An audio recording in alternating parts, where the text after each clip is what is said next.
All right, welcome in. This is the Way Spiritual Dojo, the path of unconditional love. Today, our guest is Jeff Murray. Jeff Murray taking a unique path to now working with athletes. As a young athlete playing baseball, egoically turned down offers to play ball in college, despite that being the one thing he loved.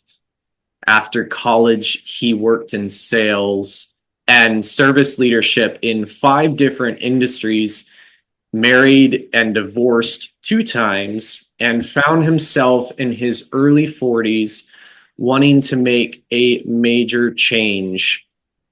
He began coaching people in leadership during COVID. And then he had an awakening during a breathwork session that led him to now focusing his work with current and former athletes. Coming to peace with his decision, he supports athletes in maintaining a performance mindset and courage to pursue excellence in all areas of life, not just sports. And with that being said, welcome in, Jeff. Thank you, brother. Glad to be on the show. And yeah, I'm looking forward to the next however long we got here. This is going to be great. Yes, sir.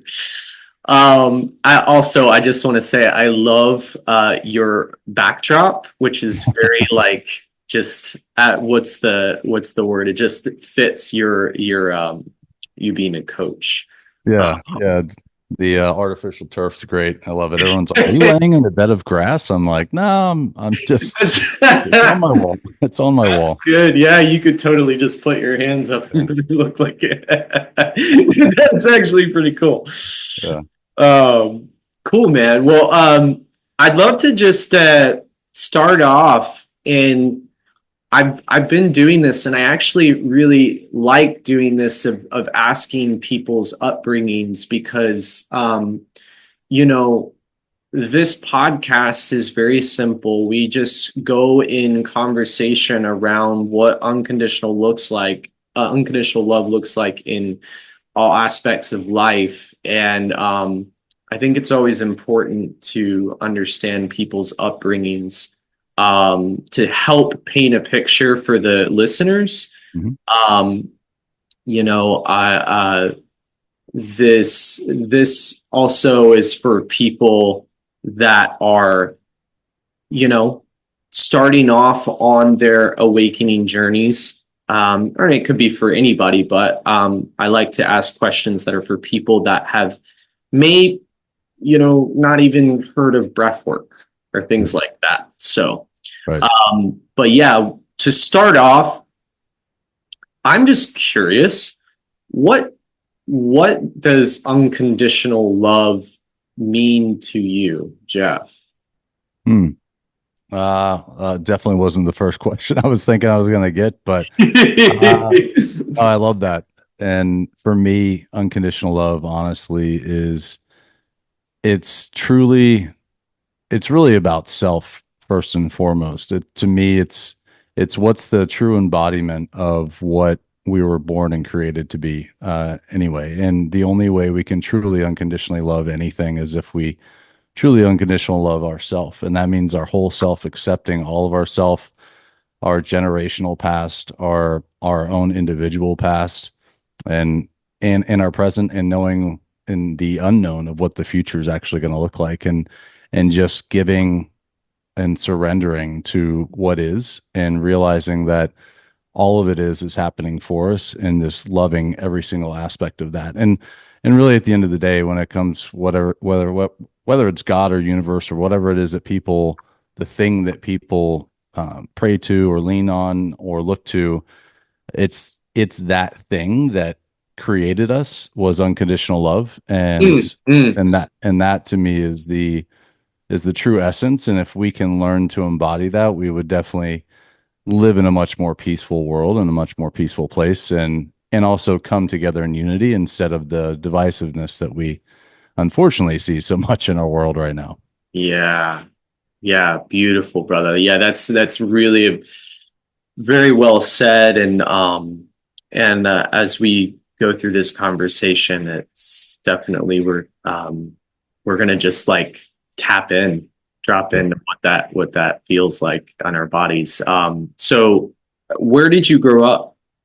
I grew up in Central Florida. I was born in South Florida, but I grew up in Central in a town called Lakeland in between Orlando and Tampa. It's they call the I-4 corridor, and it's a great place to grow up. You're sandwiched between two major cities.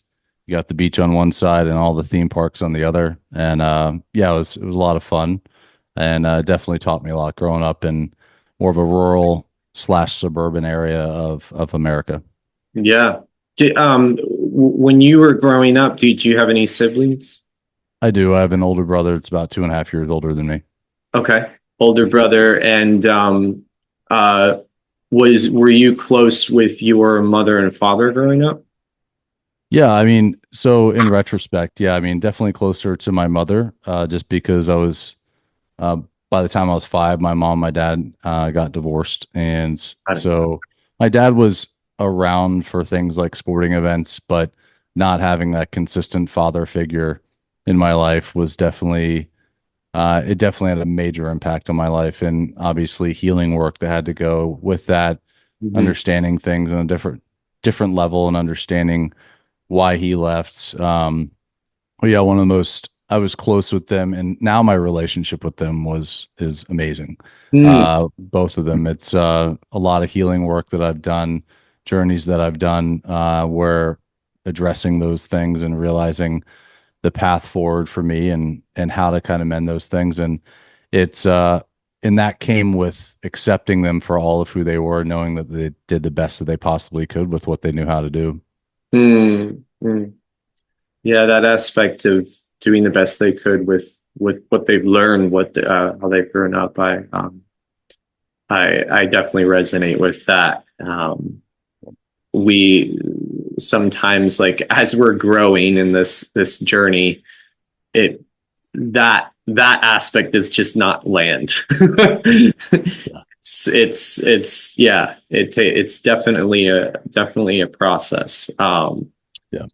Yeah, so like when you were growing up, when did you find sports? I found sports at about 3. Having a brother that's 2.5 years older than me when he first started t-ball.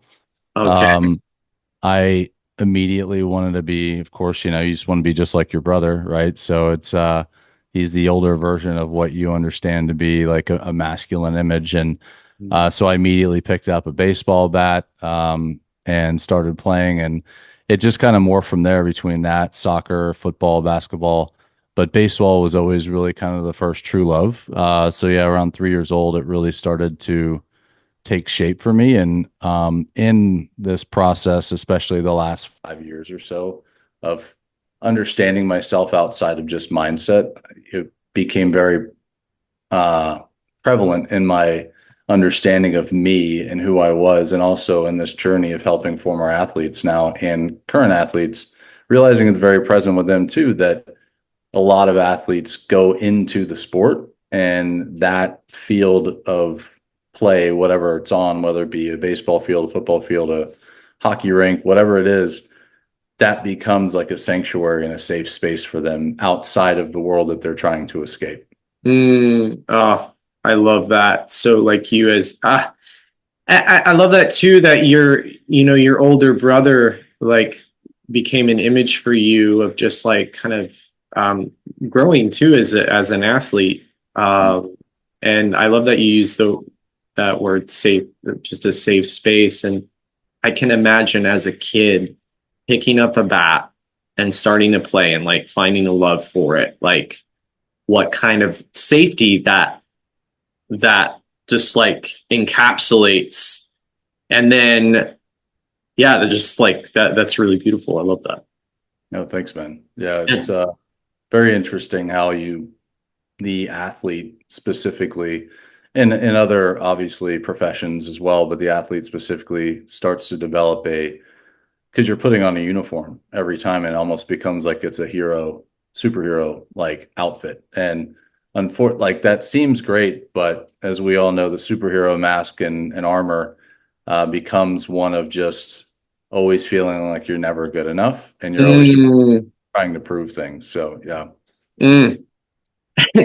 The first thing that popped in my head is like, and that's where it began. Yeah, it really was. It really was. And when you realize you're like, holy shit. Like it Yeah. really began like then. Like that's because my dad left when I was 5. And that's really the it was in that moment of like where is home for me? Where is safety? And it was on a baseball field. Oh, whew. I got chills when you said that. Yeah, because for anybody listening, like safety can look like anything to different people. It could be like safety could be the woods for you. I mean, which generally is for me.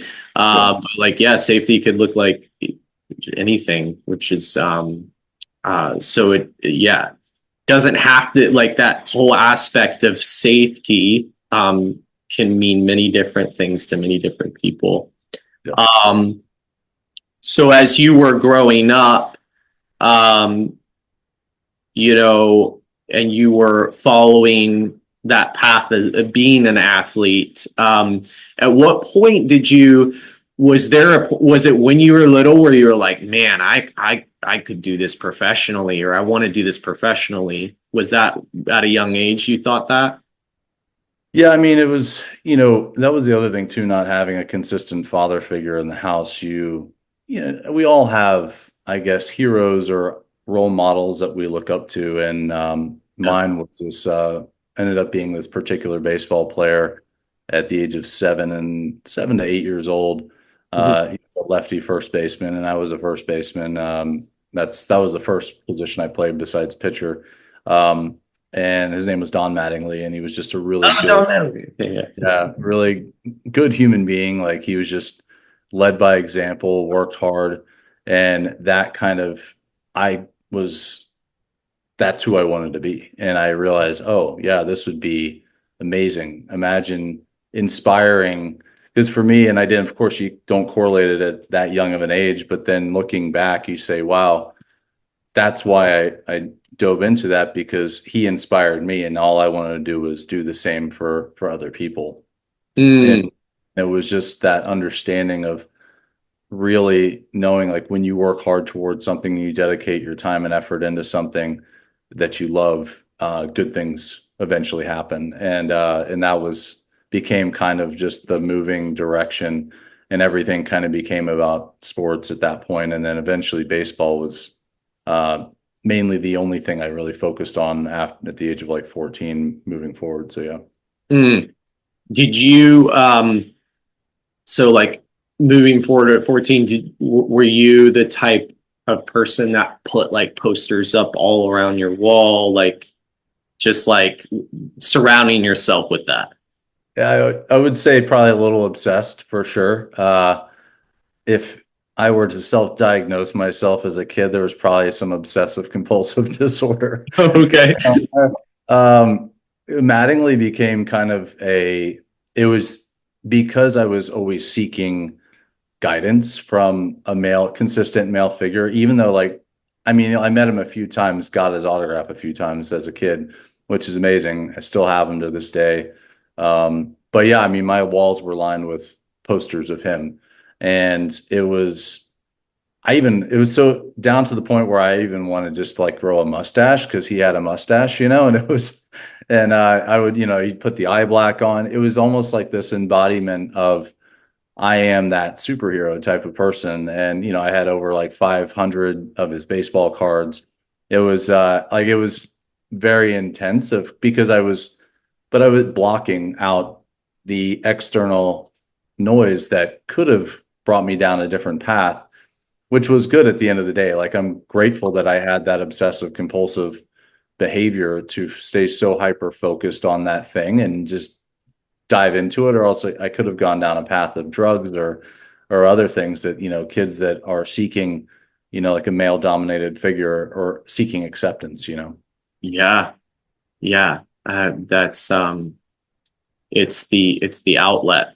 Like, you hear of kids that don't grow up with a father and they just get misguided, and next thing you know, they're picking up something that's just not something for them.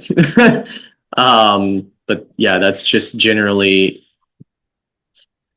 it's generally how it seems to work with when you I mean, in my experience and hearing from others, like when you don't have that male role model in your life, it's I don't know, it feels like nature. That's just like once Yeah. you don't have that energy, then all of a sudden you're trying to find as a kid, you're just searching. Yeah. Yeah, you really are. It's interesting you said nature because it's like the nature versus nurture type of uh, aspect of life. And your nature is your environment, and your environment is your home, and your home are your parents. And if there's only one there, you're seeking that, and they're of course the ones nurturing you. So you're seeking that nurturing.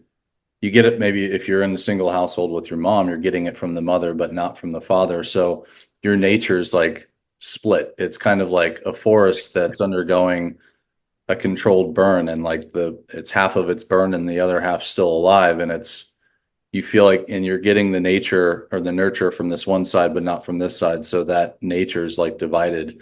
So you're seeking that nature and the nurture aspect in that role. And unfortunately, kids that are especially impressionable from the ages of 3 years old on up to 12 to 13, that time frame is so critical, and it really does end up shaping kids go into different paths. And to that other point about the safety that I mentioned earlier, some kids do find safety in drugs or the bad, like the not like the path that most people wouldn't want their kid to go down, right? So in that, Hmm. when we see it from that lens, it's like, yeah, I realize now that I'm grateful that my path led me, and I was so obsessive about sports because it kept me away from doing bad things. Absolutely. Yeah. So as a young athlete, you had said in your bio that you had turned down um, baseball offers. So you had that passion. You spoke about ego. Can you just like looking back on that moment? How was the ego coming into play? Like what was your relationship with yourself at that point in your life where you decided to turn down things, and you said egoically? So I'd love for you to talk a little bit about that. Yeah, so I mean, I was a slow grower most of my life, a late bloomer, I guess you could say. I was 5'3" going into high school, which was at that time 10th grade. And so I was decidedly small, and it was at that time I started to finally grow. And as I was growing, I was even blossoming even more as a baseball player. Up until about 12 or 13, I was always awesome playing ball. I mean, not to like pat myself on the back, but I was really good. And then kids started to grow during that teenage time frame, and I wasn't growing. So then I had this weird lull where I kind of stalled out in my progression. And then once I got into high school, I started to blossom again because I started to grow. And by the time Mm, my year hit, I remember in the senior year yearbook, the yearbook editor, she asked me a question, and it was in the yearbook, and it said, "Where do you see yourself in 15 years?" This is the beginning of the year, and in my mind, the question I answered it. I said, "Well, I see myself playing Major League Baseball for the New York Yankees, winning the MVP of the American League with my wife and three kids," none of which happened.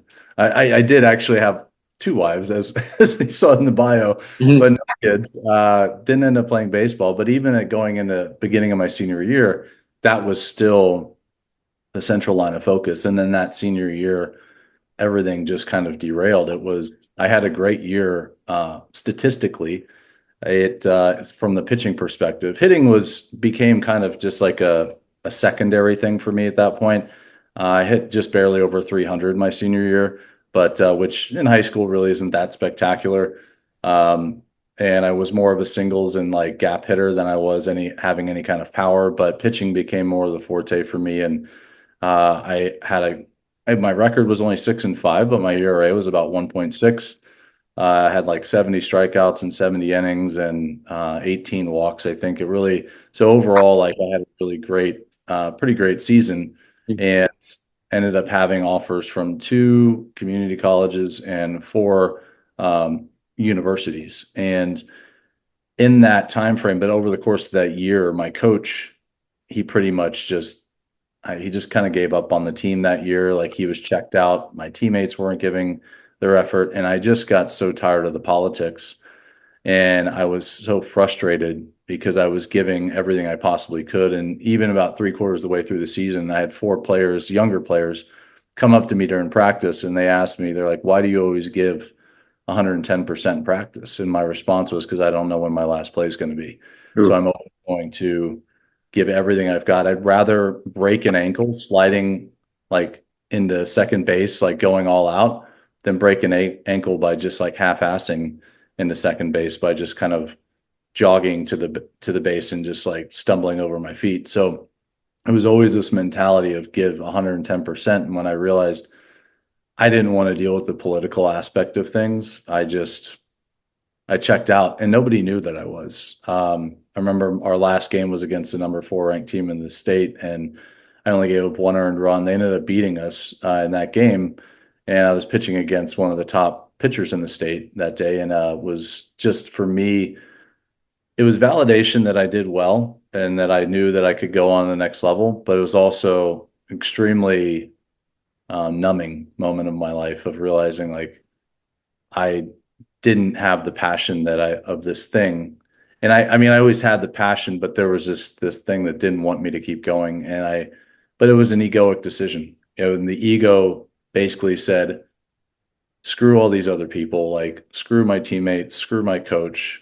I was so angry that I came in with such a full head of steam the beginning of the year with this is going to be an awesome year. And to see it just kind of crumble, Mm. uh, it really, and just to see the team kind of crumble. And the next year they got a brand new coach. The team was decidedly better. We finished my senior year, I think 14-15. And then the next year they finished like, I think it was like 22-6.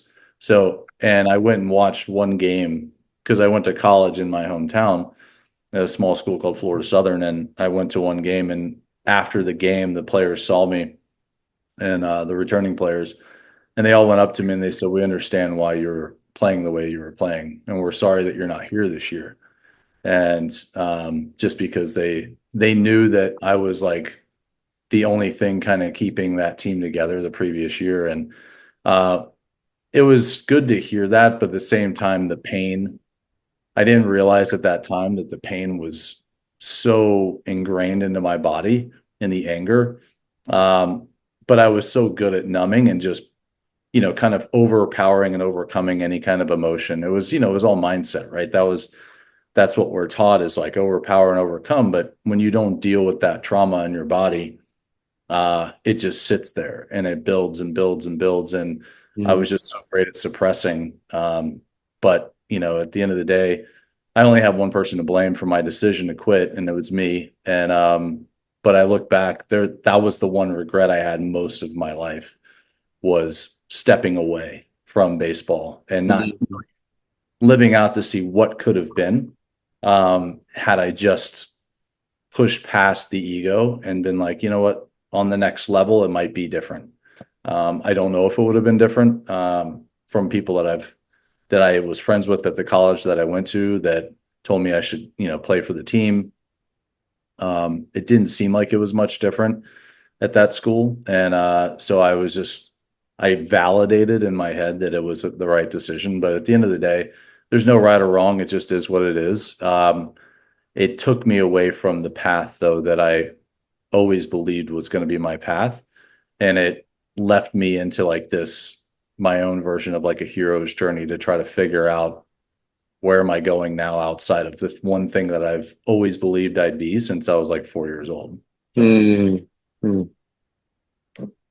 Yeah, I'm just putting myself in your shoes in that moment because I can just imagine the pain, but at the same time, as you said, you were numbing in that sense. But yeah, what how old were you when you made that decision? 17 going on 18. I wasn't quite 18. So, and that's the thing I realized most kids at that age have people that are supporting them, helping them get through that process and understanding where to go, the next steps. And I didn't really have much of that. I mean, yeah, my family wanted to see me play ball, but they just figured they weren't really well versed in what that looked like. Nowadays, I mean, you see not just parents, but coaches getting massively involved in that whole process. And, um, and my coach just kind of gave up on the few seniors that were there that year. So again, that whole story with my coach came full circle later on, just about 2 years ago. Oh wow. And it was pretty wild.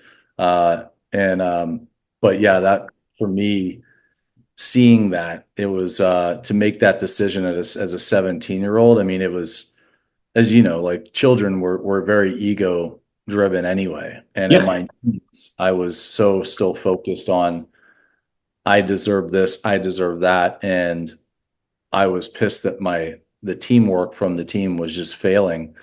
And it also for me made me realize I wanted to become a leader and not be led in the wrong direction. And that kind of led me also into corporate leadership in sales and service and after college. And that was so there is some good that came from it. But at the end of the day, it was I sat with that decision for most of my adult life up until about I think 42 or 43. Mm, mm. Woo. Yeah. Yeah, it's like that span of time. Like I truly believe that everything does happen for a reason. However, however, that it's like those aspects are can be very painful. The like very painful, and those are those moments you see in the you see in the movies of like the guy dropping to his knees and being like screaming to God, why is this happening to me? um yeah, yeah. um and God just I almost imagine it's just like it's that moment of like, oh, if only you could see, but that's just not how it works. It really is. It's wild. It's and like you said, it's like where it's that guy screaming, "Why is this happening to me?" And I mean, now with the resources people have today and the access to motivational, inspirational stuff, we know with the path that like you've done and I've done, and realizing it's all happening for us, we just don't see it at that time. It's just and realizing that yeah, that's not how it works. It's everything that's shaping and the decisions we're making are all like, if we want to say sometimes predestined, it's just like it's happening the way it's supposed to happen. And I didn't, to me, I didn't want to believe that. And but I had so much resentment towards the sport. I stopped. I didn't like after, I mean, I played some intramural stuff just for fun, softball, Yeah. uh, just kind of like just to like pass the time by. But after college, I didn't pick up another bat for I think 5 years only. And then it was after that, I think in the span of about 10 to 12 years, I picked up about one time. Uh, Mm, so disengaged from the actual sport itself. And oddly enough, that year was 1995. That's a long time ago when I quit. That was the final year too of my favorite player, Don Mattingly. He retired, and basically his last season was 95. And I felt like and that was another like validation moment, which really wild thinking for a kid, but we compartmentalize things.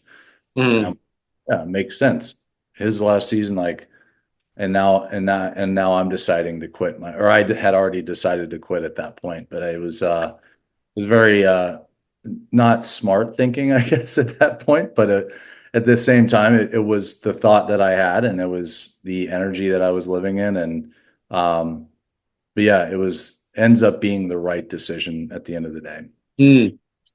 So you had said that you transitioned, into the corporate world, and um, you're you're in that space of like in various industries, as you said, and I'm curious, like as you were in these industries, how like what was your understanding of self, and like going through all of the those different industries, what was that like for you, just like understanding yourself as a leader, and how did that shape your path?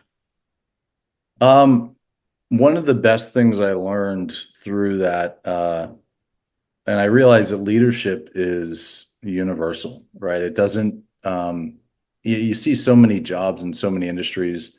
If you're breaking into a new industry and people say, oh, well, you don't have any experience in this industry. And I've always had the belief that you don't need the experience in a specific industry to lead people. Hmm. Leadership to me is a universal thing that either you know how to or you don't. You can learn over the course of time, and that's kind of what I did. But it ends up being about a selfless act. It becomes a thing where you take full ownership of everything that happens underneath your wing. You don't point blame. And for me, leadership became kind of the thing of like the team aspect that I didn't get to live out my senior year, that where it was me, wasn't the head coach, but even though I was a captain on the baseball team and people looked to me for guidance, my head coach was still like the main person. I somewhat egoically became this, I want to be the main person and I want to lead the team in the direction that I know and show them that I'm here for them, show them that I won't let them down, show them that I'm that person. And it really shaped my leadership skills. I learned very quickly to take bad situations or situations I didn't feel good in, um, to use those moments as saying, I can learn from this person of what not to do. And instead of like really holding the resentment, I began understanding the concept of you can almost learn more from people that you don't feel are leading you in a good way than the ones that are leading you in a good way. And, Well you know, and said. and that became a very driving force for me. And I went from retail sales and I did that for like 16 plus years. But it was the problem was I was also still seeking acceptance of something. And I think that's a running course because seeking acceptance, of course, means, safety, feeling basically secure in your environment. And I wanted to get out of retail. And at one time, and right after college, I got married and I moved away from Florida to Philadelphia and with my ex, and then came back and I stayed with the same company, which in my mind at the time I thought was a great thing. And then we went through a divorce, and then I wanted to leave because I'm like, yeah, this retail thing just isn't for me anymore. And and then I ended up meeting what would be my second wife, and I stayed just because I felt like as the man, the thing that you're supposed to do is have that stability and of course create in a functioning household. And I was making decent money. So for me at that time, I was like, okay, I guess I'll stay. And I worked my way up and was doing pretty well. But after that divorce, I just realized I've got to make a major change.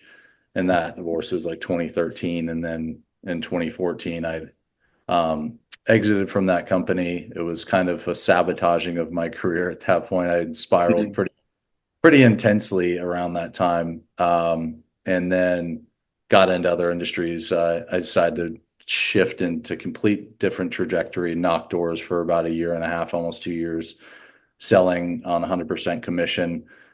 Basically, to address my fear of rejection was the main reason why I did that. Hmm. Then I did that, and I got into inside phone sales. I also did some like construction sales with cabling and fiber optics, and then I did. It was like real estate tech stuff that I was doing. And then I did healthcare sales, and eventually went back into a brief moment of real estate tech, and then eventually got into doing the coaching thing more full time.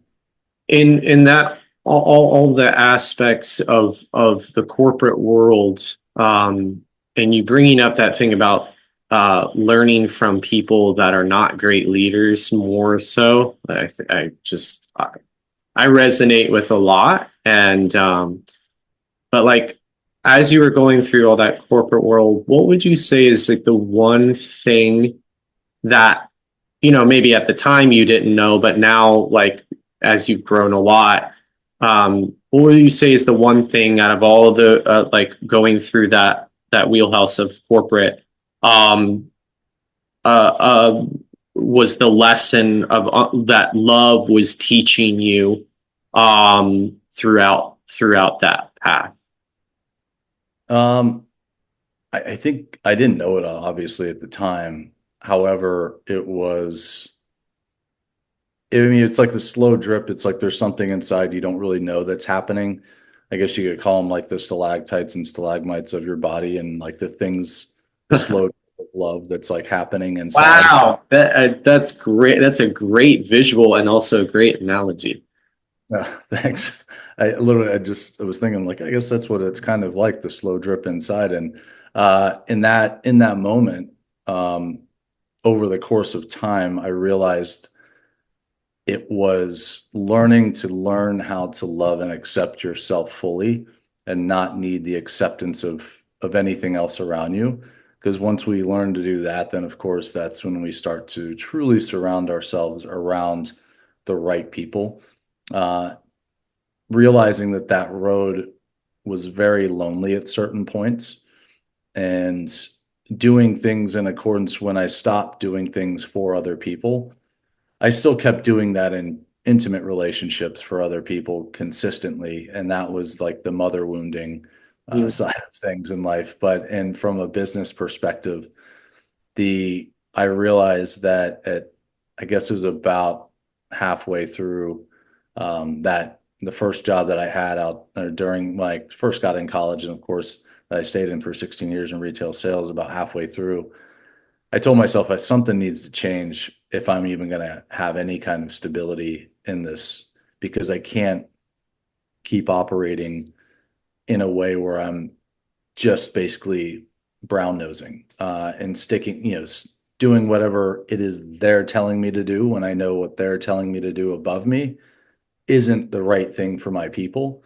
And I started to make that shift, and that was around, I think, probably about 28, 29, Mm. and started to really shape my true essence of leadership at that point. But that only came from the fact that I needed to live my life in my working world in accordance with acceptance of knowing that who I am and how I'm going to lead people, and from true authenticity, is going to further heighten their ability to lean into who they are and grow who they are, to show that I have faith and empower and trust them to do the job right instead of always micromanaging. I totally shifted into more of just a very open, empowering vision of leadership, which wasn't actually a thing at that time in the industry that I was working in.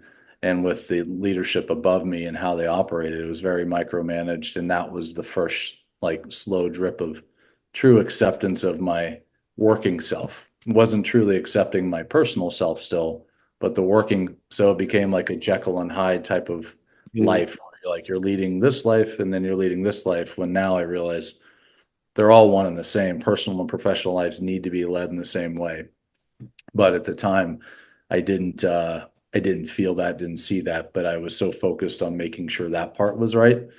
And eventually, yeah, it was just the acceptance of self-love and just understanding in that process that I needed to accept myself fully and who I was as a leader, to really, and that was probably the biggest lesson of love in that process. Mm. Ooh, I love that. Yeah. Yeah. Acceptance. The- it's, in my experience, there's this, it's like you have an expectation of like how things are wanting to be led. And that's again circling back to like God saying like, like, if only you knew, but these are the things that are necessarily need to be experienced so that one can understand acceptance. Like I love that how you shaped that. I did have a question as you were speaking, specifically for the viewers. What does mother wound mean to you when you had said that? Yeah, the mother wound, my mom, and again, always preface that my relationship with my parents is amazing. My mom was obviously the one consistent figure in my life. What the mother wound really was seeing as a young child the pain that she was going through. Because she got remarried when I was like 8, but that marriage only lasted, I think, 3 years. But seeing the pain of a single mother who gave up her dreams to, um, and her dream was she wanted to be a dental hygienist. And for whatever reason, she took the test once, it didn't work out well, and then she never retook it again. But she gave up her dreams because she was like, well, I'm going to be a housewife, raise my kids, blah, blah, blah. And when everything fell through with my father, and then hence like my stepfather after that, and just seeing the pain and the agony and who she was and where she was at in her life, I developed the moniker of the hero. And it fed into, of course, being the athlete, right? And it was all of these things kept like circling around in a very particular fashion. And it was always little nuggets of things that seemed to always reaffirm. And as we know through this work that we do, paradigms, neural pathways that we create the paradigms in our life. And we tend to not see the thing that's trying to show us, no, that's not necessarily the way you need to see it. Mm, Because we get so focused because that neural pathway becomes so strong with the sheath that's created around it. And so everything else seems to be secondary. So little nuggets of things I always tell people, it's wild how you see certain things that become reaffirming of that belief system that you create. And one of the biggest ones was my mom had these two little picture frames when I was in her office, these lifesaver candies. And there was a picture of my brother in one and me in the other. And I remember being at her office where she worked at the school, and someone said, "Oh, those are really cute, whatever, and where'd you get those?" And my mom was like, "Yeah." And she said, "Well, if it wasn't for my two boys, they are my lifesavers. I don't think I would be here." mm, And me hearing that at like 12, it reaffirmed that I am a hero. I am a superhero. And that mother wounding became in seeing the pain my mom went through two divorces, I always said I would never treat a woman poorly. I would never do anything that caused her to go through the pain she went through. And I said I would give everything I possibly could to my queen or whoever that would be. But that desire to make sure that that woman was always taken care of, like going over and above and beyond, really did not play out well because I mean you lose your whole sense of self, right? And hence I did that in my two marriages and even in a few relationships past because I still didn't learn the full lesson. Um, but yeah, it became that thing where it was just over and above and over and above and always sacrificing my goals and my dreams and my desires to make sure they were happy and they were comfortable. And realizing I lost all of who I really was, even though there was like a lot of healthy masculine energy that I was portraying, there was also very unhealthy masculine and more feminine type energy where I was becoming more of the nice guy at certain times. And it really ended up not shaping well because I was so focused on making sure they were happy that mm, I lost all sense of who I was. And when I would finally stand up and say, hey, say something for me, it wouldn't go well because I had cornered myself, not realizing into a position to where it was like you're almost in a boxing ring and you have to like swing back, not physically, but like in that you're like, I need to fight now for my own feelings and my own emotions, and it's really about creating that true balance. And I always felt like that's what I was trying to achieve. Um, but it just, yeah, it didn't work out because I was always trying to be that hero. Yeah. Wow. Yeah. And for the listeners, as you can see that word mother wound is it's extremely nuanced, because where that starts from is from the mother, and like what the child does to, in a sense. Because I love that you keep using a hero, the hero, because in my experience, the child tends to look at the parents like the hero, but what ends up happening is that if there is elements that are not in balance, then, as we've heard from Jeff's story, like he in a sense took ownership of the hero in that space. And you know from all that has happened, it's just a reflection of what, like, everything is perfect in how it needs to happen. And what Jeff, I mean, this, and then you can correct me if I'm wrong, Jeff, but what Jeff was understanding of love and his experience of love was that he needed to do this to protect his mother. And then as he grew, he realized, oh, that was helpful at the time, but is not helpful now as I'm an adult. So I'd love to, I mean, and we don't have to talk too deeply into this, but I would love to just, for you to share just in your experiences of your two marriages, what would you say was like the most prominent learning experience from the two that you were like, oh, I don't want to say I get it now, but like kind of like what like hit you of like, oh, now I have a deeper understanding of what love is.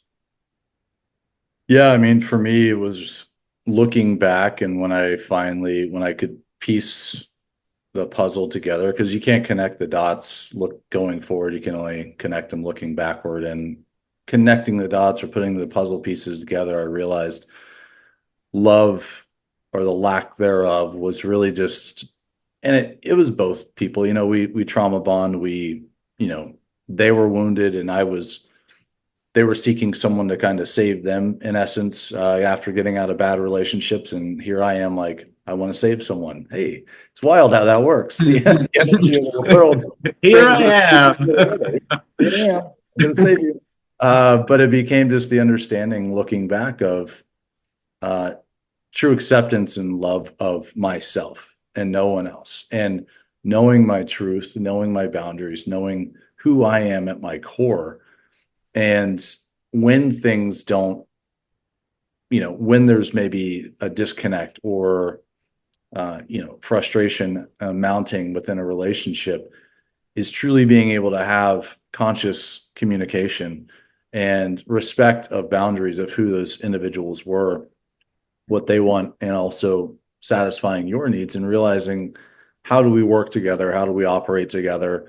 Because that's where the true, love becomes the aspect of trust. And when you can trust yourself enough to have those healthy communication, then you can go into that with that. But if they can't trust themselves, it still takes two to make it go right. You can't force something that isn't in flow. And it's at that time, for me, I realized that as much as I would try to communicate in a specific way, if they're closed off, or if I'm closed off in any way, shape, or form, it doesn't work. And that's when I started to realize too, like, love is also not about, to me, everything going right. It's also, how do you love when things aren't going right? Mm. It's for me, understanding how we fight, I guess, in essence. It's understanding how I'm like the type of person that I want to fix things now. If there's a problem, let's talk about it now. Let's figure it out. And in a lot of relationships I've been in my life, the female is usually, I need to think about it type of person. Let me think about it. So in that, there's obviously that disconnect. And I realized, in whether it was those two marriages or in other relationships that I had been in after that, it was always this, well, when are we going to do it? Well, I don't know when we're going to do it. And that's when the respecting of each other's way that we want to communicate in disagreement.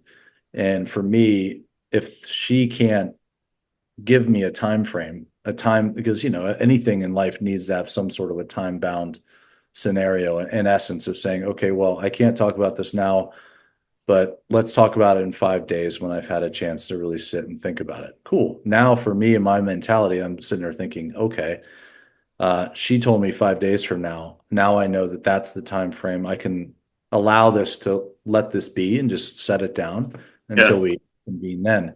If she can't give me a time frame, then it's my responsibility to say, well, out of respect for both of us, is 3 days enough time for you to think about it? And can you actually like take time to think about it? Or is it 5 days? Or is it a week or 2 weeks? Like, what is it that you need? And then we set that time frame and that time span. And then, of course, it would be her responsibility to respect the sanctity of what I need to kind of have this thing solved and resolved, so that we don't have this weird resentment being built up over time. And that was really the big things that I see looking back, was that learning how to love, not just in full acceptance of myself and knowing who I am, but also loving not just when things are right, but how do you love when things aren't necessarily going right? Hmm. Oh, yeah. Resonate with that. Yeah, the communication aspect and the clarity. And I love that when you said, like, all right, give me, it's like, okay, she told me 5 days. Like, uh, um, but I'll just speak from my experience. I feel like that's like a man thing where it's like, oh, sweet. Okay, you've given me something to do. All right, perfect. Like, I've got 5 days. And then in my experience, it's like you get that time frame and then all this stuff happens in the in between. You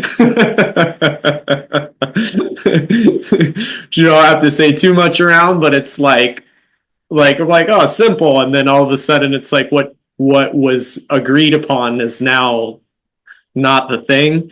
um, um so so um you had this deep experience.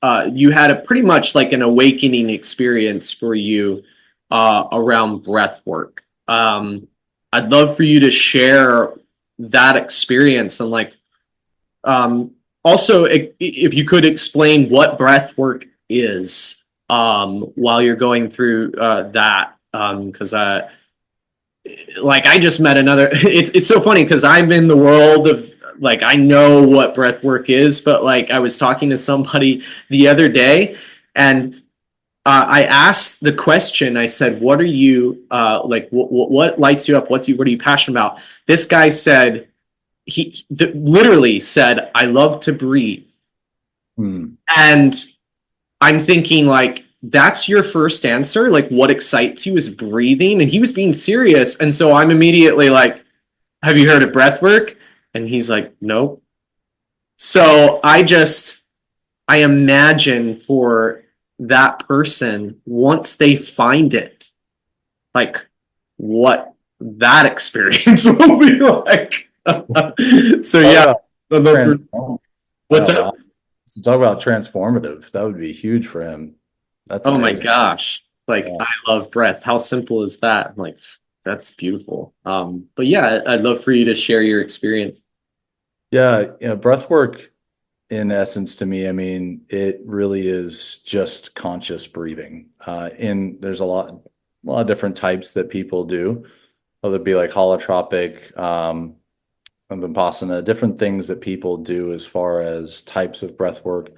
There's little simple things you can do, but it's like I do box breathing usually when I'm feeling stressed out, which is basically a 4 second inhale. You can do alterations of the time frame, but the one I usually stick with is just the simple 4 second inhale through the nose, then a 4-second hold at the top, 4-second exhale through the mouth, and then a 4-second hold at the bottom. And I repeat that cycle 16 seconds, repeat that cycle anywhere between 3 to 7 times typically to try to calm my nervous system back down. But really what it is just conscious breathing at the end of the day to me. And in that, you can do stuff on your own, or you can do stuff in group settings, or as like being guided in essence, right? You can have a guide. And my most transformational times have been when I've been guided, typically speaking, in certain realms where you have somebody, it could just be you, or it could be, I've been in rooms of over 200 to 300 people doing breath work at one time, and that can be a lot. It's definitely a lot of energy going on in those moments. But what's interesting is some people say, "Oh wow, I heard this person screaming over in this corner, and this person crying over here, and this person laughing," and it distracted me. And I always tell people now, I'm like, no, it's all actually happening for you. Those people's reactions are actually inspiring something going on inside you.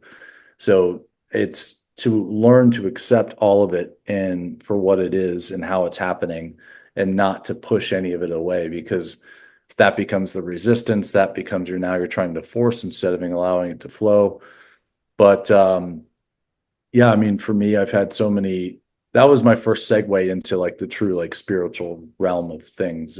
Up to that point, I was very much just mindset, mindset, mindset. And I'd been on a mindset journey for roughly up to that point, up about 8 or 9 years, and felt like I could overpower and overcome anything. And that's just the thing. It's like we see it on our social media everywhere. Like everybody talks about, you see your David Goggins and people like that. That it's just always like stay hard, push past.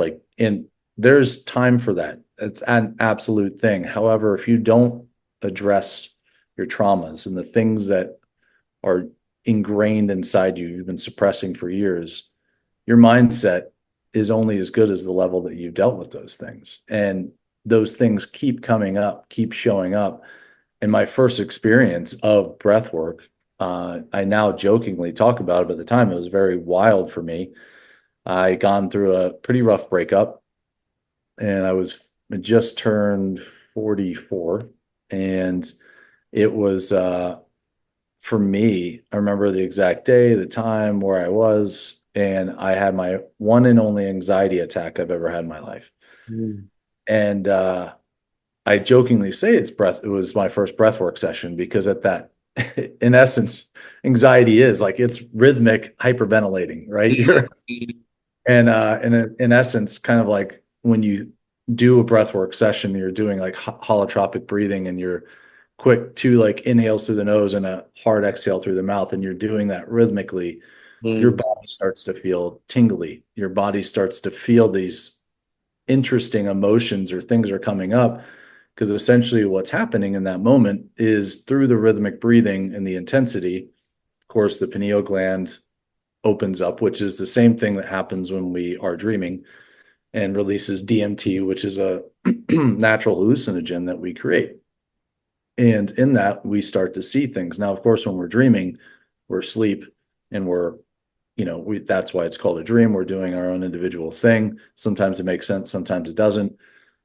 But when we do breath work, we're still actually aware of what's going on. Your eyes are closed, but you're awake, and all of a sudden DMT is releasing. And now the guided aspects of things, or even if you're doing it on your own, starts to show you images of specific things. And I always set an intention prior to the breath work, focus on that intention, and whatever that intention is, whether it be one word or maybe a small sentence, like the card that you pulled today, joy, right? I did one for joy once. And in that one breath work I did with that in particular, I remember at one point seeing my 5-year-old self, and seeing my 5-year-old self and realizing that was the moment that I lost true joy, like internal joy.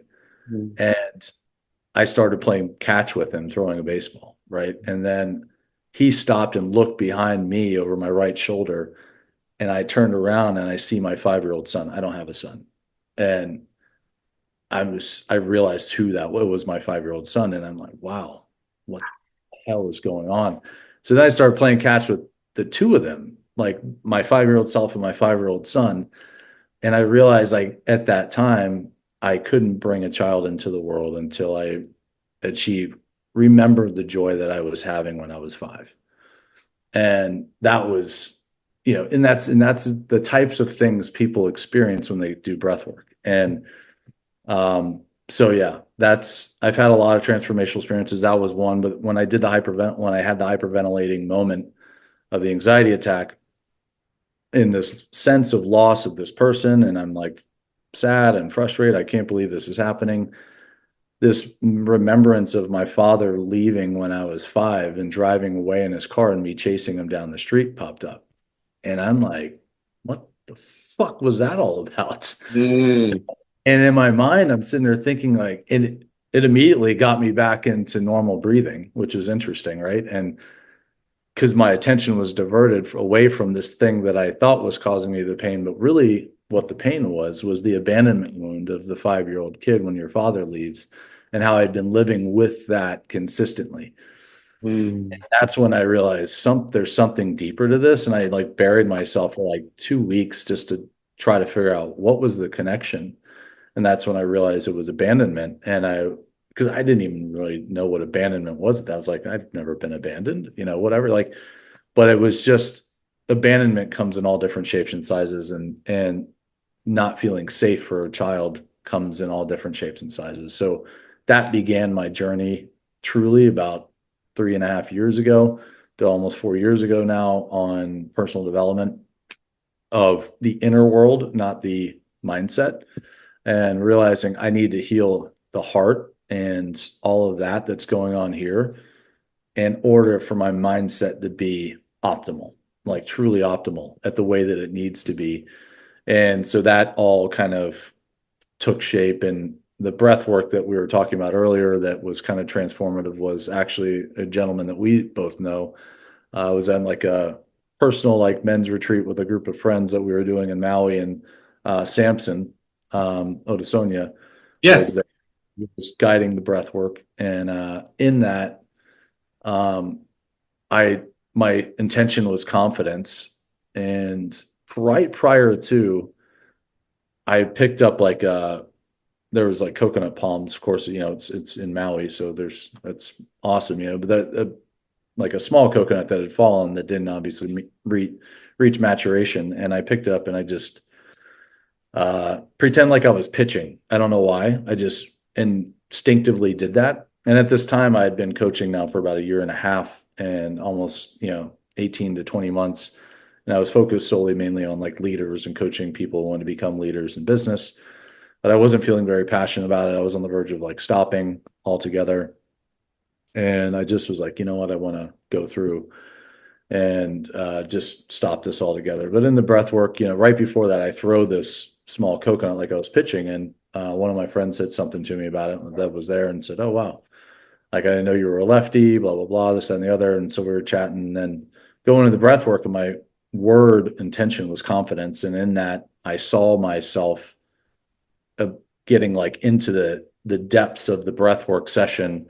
All of a sudden I saw myself in like the locker room, and I'm like putting on the baseball pants, and like I see myself going through, and then all of a sudden I see myself like actually warming up at Yankee Stadium, and um as a pitcher. And I remember feeling this moment of, oh my God, like I don't know if I can do this. I don't know if I can do this. And I don't think Samson knew that I was a lefty. Maybe at one point we talked about it, but I don't think at that point he knew. And, there's like 10 of us there. And he comes down, and in that moment of feeling like this pressure of not, it was kind of like that 17-year-old who didn't feel like he was supported by anybody else and was just not sure how to navigate. It was almost like that emotion was popping up. And in that moment, he came down and he put his hand on my left shoulder, which is my throwing arm. And all of a sudden, it just felt like I have support. Like that was the one thing I needed. And then I even saw myself pitching just to one baseball player. oddly enough, it was Mike Trout who plays for the Angels, and I don't know why, but I struck him out on 3 pitches, fastball curve, and then my changeup. And then I saw myself hanging up my cleats, like proverbial hanging up of your cleats. And then I immediately went into this thing of where I saw myself speaking to like a small group of people. And then that group slowly got larger and larger. And I realized it was males and females and former athletes of all different sports. And I just remember like the tears like running down my eyes and realizing like the pain that all of these people were feeling, of feeling a sense of loss of who they were outside of the sport, not knowing who they are anymore, not understanding like what life really was supposed to be about, now that this thing they devoted their whole life to is now done and they're only like 30 years old. And I came out of it, and I remember like when we were talking about things, I just said I didn't know quite really what it meant, but I remember telling the group, I said, I'm speaking to the wrong people. I feel like I'm supposed to be speaking to athletes or former athletes. And so I dove deep in for like the next 2 months, talked to a bunch of people that were former athletes, and everybody had the same experience. It was always like, yeah, I was lost. I was depressed. I didn't know who I was. I didn't know what life was like. I didn't know what my purpose was. And that's when I made the shift, and I started the podcast and then started coaching almost 2 years ago now in December of 2022. So yeah, that was like the epiphany moment of like switching into doing the athlete thing. That's so beautiful, man. That I just have to say that moment where you had the vision of you were um who was it, Mike Trout, you said, the pitching for the Angels.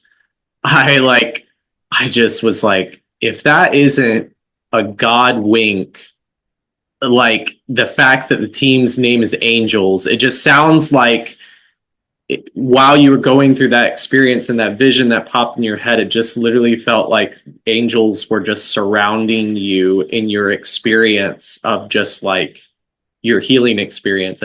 I love that the team was the Angels. I was pitching for the Yankees against the Angels, but either Yeah. at the same time, it was like Angels were involved, right? Yes, yeah. And it is a wild when you say that. I was like, I actually never made that correlation, but it's interesting. Yeah, Like, have that you ever seen Angels in the Outfield? yeah. Yeah, Very yeah, much. yeah. Very much like just that's what I thought of. Uh, yeah, and I mean the I love that. Honestly, that happens to me a lot in my life, and I'm sure you've had your own experiences of. I like to call them God winks or just serendipity experiences of like, for instance, Samson coming over to you and touching you on your left. Um, like I really, some people would be like, oh, that's coincidence. And like, yeah, you could think that. You could think, oh, it's just coincidence. Or you could live in a sense also and wonder like the child and be like, oh, that's not coincidence. That's literally like me being led. Right. Um, which I love that. I love that experience you had. Which now it makes me curious, like now that that's like, in a sense, you had that moment. Um, well, one, did you, after that experience and when you started to like really like lean more into that world of who you're helping, um, did you did you decide to incorporate breathwork into your coaching practice as well?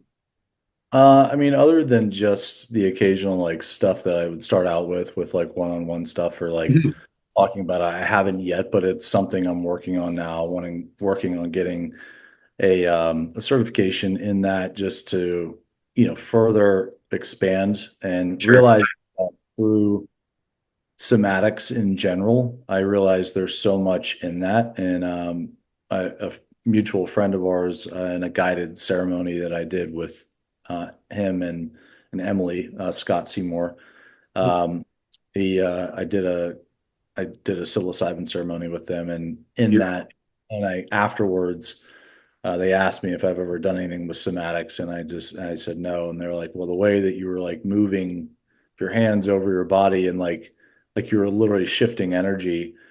They said maybe it was something that was like a generation, like an ancestor that used to do Mm, channeling or something. But I realized there was so much there with somatics, so it's something that I want to dive more into to be able to help athletes out to be able to release some of the stored and suppressed trauma that they might be having that could be keeping them. Because I realize too that so much of the things and where we store things in our body also lead to why we have chronic pain in certain parts of our body, yeah.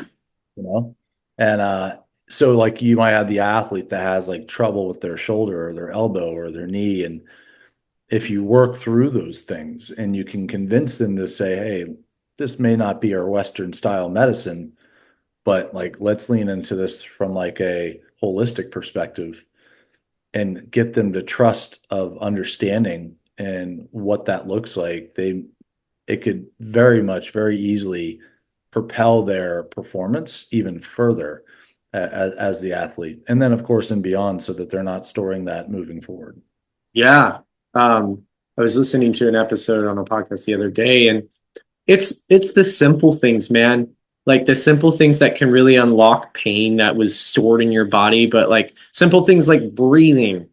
Um, or I mean, like, I mean, this was coming from a functional doctor, but was saying before I have any work with anybody, I'm saying he asks like, are you eating a protein with your meal? Are you walking 10 minutes a day? Like just super simple things. But like when he asks that, it's like, it's actually very prominent. Normally the most simple things of like letting that guide your life can change your life. 100%. It really did. Well, you nailed it right on the head. And I think that's the problem that we have in our society is we want to make everything so complicated. And you said it right there. It's the simple things. It's literally going back to simplifying life, getting back to what's the core essence of who we are. Like when you think about breath and breathing, it was interesting. I had this talk with Samson one day too. At I one of love my Samson was on the episode before. Like I just oh, had nice. And talk about synchronicities. That's awesome. I love yeah. Samson. He's literally one of my favorite humans. And but I was talking to him about like the word spirit and like Holy Spirit. And because I was talking to people about someone asked me one time about, well, are you religious? Are you spiritual? And I was like, well, I'd say I'm more spiritual in nature. And I looked at that, I was like, why do I even say that? Like, what does that even mean? And I finally, and I'm huge on etymology of words. And Yes. I looked at that word and I said, the word spiritual literally has the word spirit and ritual in the word. Yeah, baby. They're like fused together. And I'm like, that's wild. So I kind of started diving into the words, and the word spirit itself actually means to breathe. And so when I said, so what does it mean to be like the word Holy Spirit? And I was like, and the word holy means to be whole. So I'm like, so the Holy Spirit is just whole breathing. So basically, what that's saying is like the Holy Spirit is the very thing that keeps us alive. Like that's the breath. So I'm like, it all goes back to your breath. Like it's like literally that thing. And I'm like, and that's the most simple thing that we can do. But we complicate it. So it's just, and that's why conscious breathing and breath work is so powerful because it's literally the very thing that keeps us alive is the very thing that will bring us back to life of knowing who we are. Mm, so well said. I mean, like, yeah, we do complicate things, man. We really, really do. Like, and I love how you broke that down. Um, Holy Spirit, whole breath, you said, yeah? The whole breath. Yeah. Amen, man. Yeah. Um, yeah, so I'd love for you to talk, and also just to say, when you were talking about you wanted to do training breath work, I'm like, oh my gosh, I immediately was like, oh yeah, dude, that I can imagine that would just be amazing for the athletes that you're helping. Um, but to talk more about your business, athletes Arate is the name. Yep, Um, yep. what does that what does that mean to you? Like what made you come to Arate using Arate in the title? So it was Athletes Afterlife for the first couple years of the existence, or almost 2 years. And it was about 5 or 6 months ago. I started to realize there's something about the name that just really wasn't resonant for me. And as much as I looked at the word or the name itself, Afterlife, as like a rebirth, it was the mentality I had behind it. Unfortunately, I don't feel everybody saw it that way. A lot of people, I think, saw it as like death. And in essence, there was a part of that too. What I was trying to get across to people was, yeah, it's like the death of the mentality of that this is only who you are. And Mm-hmm. now moving into something greater. But for me, and from a branding perspective, it's, they always tell you sell them, like when you're in any business that you're in, it doesn't matter what it is, but from a branding perspective, sell them on what they want and give them what they need is what you're supposed to do. I was basically selling them on what they need, and then I was going to give them what they really want, and it was complete. And I realized when I was like, "Fuck!" Like I'm literally going about my marketing and branding all wrong. And because at the end of the day, you go to an athlete and you say, "Oh, well, we're going to go deep into your spiritual world and like your inner child," and they're going to be like, "Fuck you, man." I mean, so I'm like, okay, I can't tell them that piece necessarily, right? I can allude around it, but Yeah, yeah. they haven't because they don't trust me yet. They don't know me. They don't trust me. Like, and that requires a lot of trust to say, hey, we're gonna talk about some stuff from your past. So for me, I realized I need to expand this in a different direction. And the Arte was basically I started looking I still want to keep athletes involved, but and I had started getting new clients as far as like professional clients, which I wasn't really focused on before. It was always the former athletes. And I started getting like current athletes. And so for me, I realized that was like the trigger point, like, okay, I need to rebrand. And I started looking at other names that I could use. And Greek terminology has always been, I'm very passionate about uh, Greek mythology, Greek terminology, Stoicism, things like that, of just understanding of things on a deeper level and a deeper meaning of life. And obviously, a lot of those, the great philosophers of our time, they're very, some of the things that and the words they use were just very powerful. And Greek terminology is great. So I looked into some different words through some advice from some friends, and I came down to a group of words that I was looking at, and the Arate was just really stuck out. Mm-hmm. And just from the concept of, the idea behind it is courage or bravery, and also in pursuing excellence. And for me, what I realized was it's the athletes having the courage and the bravery to pursue excellence in all aspects of life, not just athletics. Because to me, we see the athlete as having an amazing career on the field. And oftentimes their life outside of that is there's not much balance at all, right? It's a very imbalanced life. And I get it, to be the best of the best of what you're going to do, you've got to devote a lot of time, and your family pretty much sacrifices that and recognizes that, whether it be, your wife or your husband or whatever, the situation is, and your kids.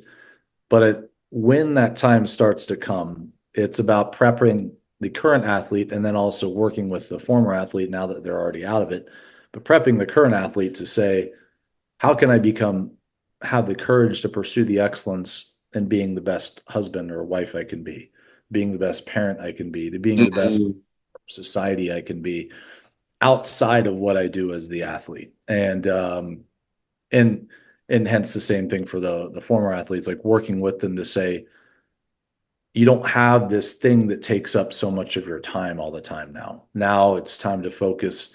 And even when they still are as the athlete, it's like letting them, helping them realize the same person that created the excellence as the athlete can still be the same person that creates the excellence as the person that isn't the athlete. And helping them shape just an amazing life all around, like a full encompassing amazing life, not just living in the I'm amazing in this thing and I'm not sure about how I am and how I'm showing up in these things. Yeah, beautiful. Yeah, that's I can, correct me if I'm wrong, but I can imagine that athletes tend to have a pretty intense inner critic. Dream. Yeah. Yeah. Very, very intense. And when they don't know, because the thing is, they've since childhood, they've been developing this skill of being the best of the best of what they do. And but they don't necessarily always devote the time to being the best of the best of the thing that's going to really be most of their life, which is being a spouse, being a parent, Mm. being a member of society. Because the average athlete, regardless of the sport, on average, the athlete's career is done by 30. I mean, you get your anomalies like a Tom Brady that lasts until he's 45. But on average, football players' careers done by 27, 28. Baseball's like 30, basketball's like 29. So you look at all of the major sports, and they have two-thirds of their life left, and they haven't devoted much time to really focusing on how can I be the best husband or wife or parent. And so they go into that almost like a kid just starting out, even though they've been living the life and they Hmm. may be married, they may have kids. Now it's like they just kind of fell into it and allowed their spouse to be the main person for the kids and just do that thing. And now all of a sudden they have to learn that aspect of life and an adult life. And that idea of starting over for anybody is very difficult to grasp. And there's a lot of fear involved. And it's about having that courage to say, you know what? I don't know everything about it. However, I'm willing to lean in and and be okay and give myself grace in the process of becoming the best spouse and the best parent and the best member of society that I can possibly be. Mm. Do you see a through line with specifically men athletes? Like, do you see if what I mean by through line is a consistency that shows up when you're coaching them? Yeah, that's the question. Yeah, I mean, it's interesting because sports is in essence is and just like work in general is a very masculine energy. Mhm. Uh and you see it in women too, obviously, that are playing sports because the women are very much in their masculine energy while they're playing sport. But yeah, with men, there is a major consistency of how they continue to show up. The um, as an athlete, they had this greater sense of purpose. And men, we need to have a mission. We need to have a purpose.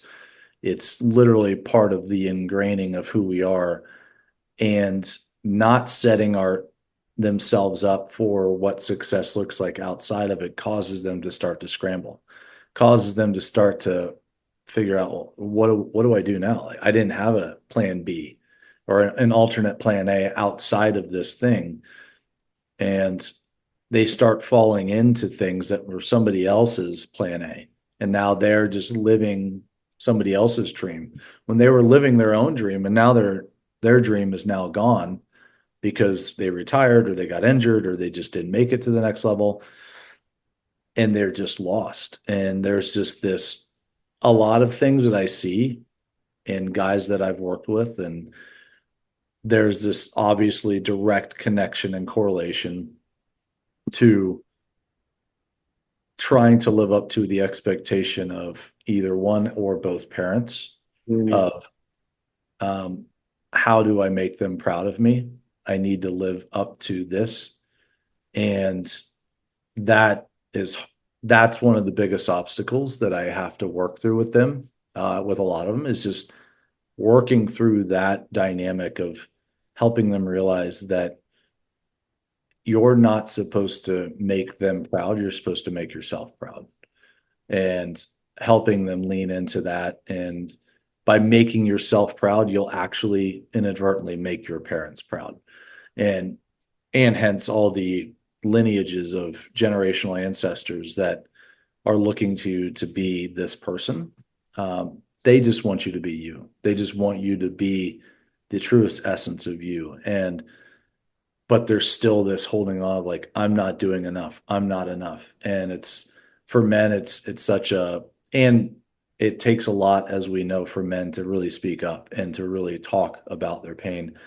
And it's interesting, it's November 23rd. We're in Men's Mental Health Awareness Month. Oh, okay. I didn't know Yeah, it's a month of Movember as well, which is like the movement where men, grow out their mustaches and stuff. And I'm usually huge. I'm not doing the mustache thing this month, but this year. But I usually in November, I always support the whole movement of November and have my own November page. But we just need to really continue. It's easy, I think, for us to always focus on, because I have female clients, obviously, and that. Okay. what I've found is women are much more apt to want to seek assistance and to seek support and seek help. Mm. I'm not exactly sure where that comes from. I think it's women's ability as the feminine to receive, and men don't receive well typically. So seeking assistance and guidance is not like, it's kind of, I always refer it back to like when we were kids and if you had a dual family and you're traveling in a car together, like the dad never pulls over to the gas station and says, now we have like Google Maps and shit, but Mhm. never pulled over to the gas station and say, hey, how do I get here? Dad's always like, I'll figure it out. Yep. You where the woman's like, let's just go ask for directions. Where in life, women are like, you know what? I don't know the answer. I'm gonna ask. Like, Mm. where is the answer? And guys are like, I'll figure it out. And I'm like, listen, that's cool, but like, just let down the armor, let Mm. down, be vulnerable, be receptive, like, be open. Like, it's okay. But it's just, it's our conditioning of men don't feel safe to be vulnerable. They think it's a weakness when really it's not. Mm. Mm. Yep. Yeah, 100%, man. And I would express that, and would love to hear what your thoughts are. I think that the aspect where men have a hard time um, being in full surrender is really which women are have a far better, easier time with, it seems. Is this aspect of their connection with the masculine, their connection with how that shows up in their life. It doesn't even have to do just with the father. It could literally have to do with what they're seeing just around them, which, um, I have this feeling that things are shifting, but it is something that I, from my perspective, have seen that how the conditioning of how a man is seen, and what I like to say is, rather than focusing on the external of what the masculine looks like, finding in what a loving masculine figure looks like in your life, in your imagination. Right. Um, when we can just use our imagination and what does that look like for you, I think it could help us a lot more than what we're seeing on the outside. Oh yeah. Yeah, 100%. Our environment is so key. And like you said, it's not always just our parent or sibling or whatever, that, that shapes the idea of what masculinity looks like.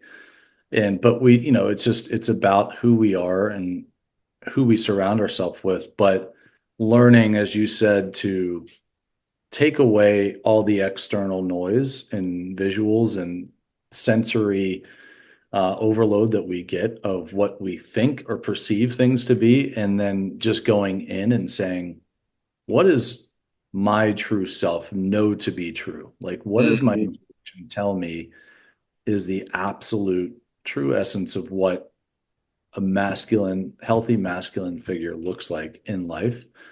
And like you said, surrendering to what that is, because it's most likely what's going to come up is something completely different than what you've been conditioned to see.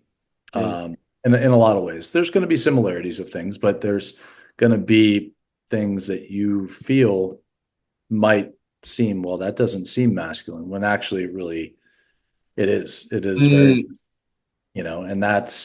and that is surrendering, because, as especially for athletes, and you think about competition, people are always like, I'm not going to surrender. So the surrender is like, it's like a negative word. And when really it's actually one of the most powerful words that you can actually ever embody, is just surrendering to what is.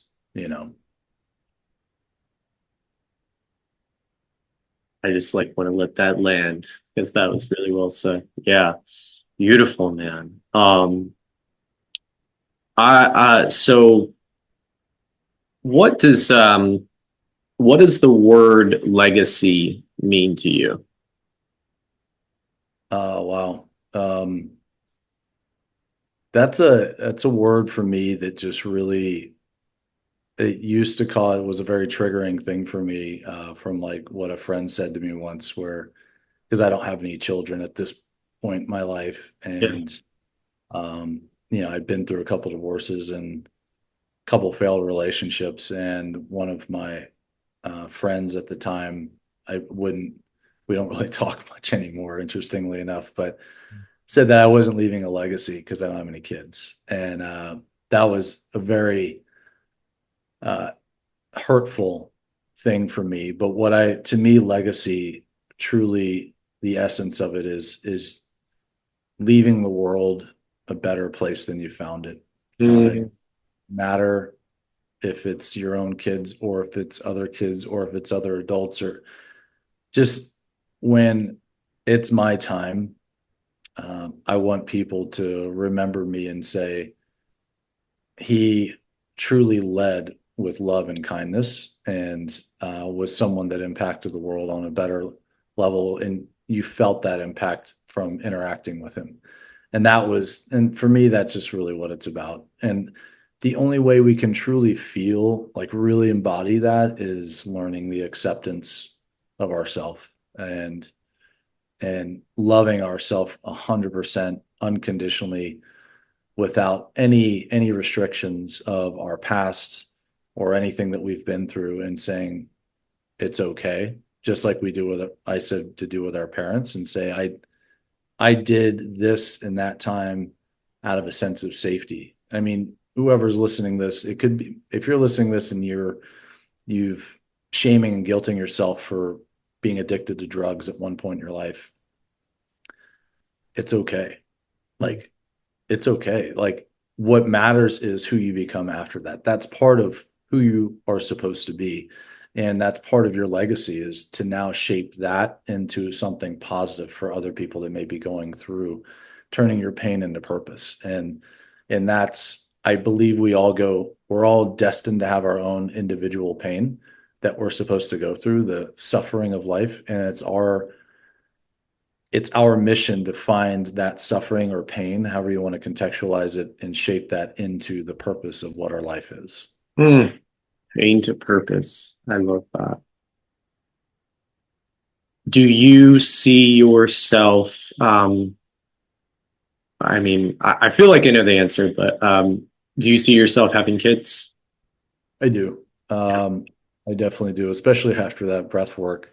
where I was playing catch with my 5-year-old son and my 5-year-old self. I don't know when it's going to happen, but I've learned to accept that I'm releasing and surrendering to when and how. Yeah. And whether or not I mean, I'm even open to the fact that what if it means I adopt a kid? That's okay too. And I've also even said that even if it, for whatever reason, it doesn't happen, that's okay. I still believe it's going to be a thing, Yeah. but I don't know when and I don't know how, and that's okay. And that the surrendering to that allows me to just say, hey, the only thing I can do is take care of today and stay present in the now. And if I take care of that, the things that are supposed to happen are going to happen. If I try to force something else, you know, that's why I don't have kids to this day. And having been through 2 marriages, I went having being raised in a divorced family. I didn't want to bring a child into the world if I felt that if my divorce or my marriages weren't going to work. And when I realized that they weren't shaping out and tried to have those conversations, it didn't go well. And but I'm grateful that I don't have the child at this point because you know, only speaking from my own experience, I just didn't want to bring a child into the world where they didn't feel and experience unconditional love between their parents. Yeah, that aspect is going to be a true gift for when you are a father. It's going to be a true gift. Um, yeah, people, everything happens for a reason, and people will experience having quote unquote kids too soon, but yeah, the where you're at and how you've been growing, it's going to be that much sweeter. Yeah, uh, absolutely. yeah. Well, my last question I wanted to ask you. So before I got on the call, I just asked God. I asked God, what age would I want to ask um, Jeff this question? What time in his life would this question land for him? And the age that came through is at 9 years old. Um, if you had one piece of advice to give to your 9 year old self about walking the path of the hero's journey, what would that be? Oof. Wow. The piece of advice that I would give my 9-year-old self, and like I'm literally picturing the 9-year-old self of me, where I was at that point in my life, is to just trust the process, to really lean in, and my truth or his truth is only his and no one else's.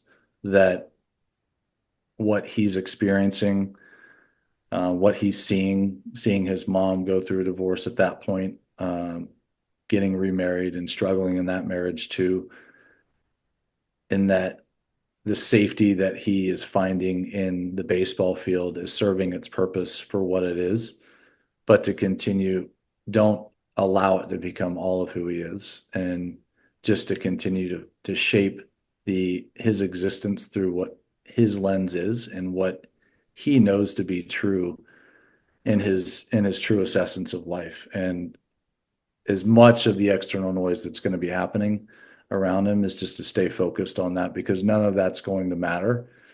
And the only thing that does matter is what's his truth. And if he listens to me and leans into it, he would have continued to play baseball for sure. Amen. Yeah. Which I was speaking of that real quick, I wanted to mention right before, I know we're about to close out here. I mentioned something earlier about which speaks to that point, about coming full circle with my coach in high school. And it was about 3 months after I had my psilocybin ceremony with Scott and Emily. And in that same time frame, in that I had come to complete peace and acceptance and forgiveness of not just myself that quit, but also my coach. And I hadn't spoken to this guy since I was 25. He reached out randomly one time on Facebook for something. But now at this point, I'm 45 years old. And so in 20 years, I hadn't heard a word from this guy. And 2 months after I kind of came to peace with the whole situation and about me quitting instead of continuing on, and why I quit egoically with the energy towards him and my teammates, he reaches out to me. Wow. And he says, "Hey, I need to talk to you." And I'm just like, all right.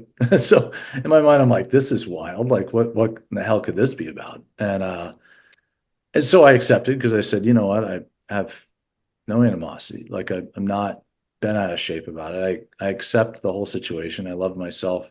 I forgive him. I forgive me, all that stuff. And we hop on a call. We're on a call for like 30 minutes. And the first thing he says to me, he says, "I want to apologize." And he said, "I apologize for not being the coach that you needed.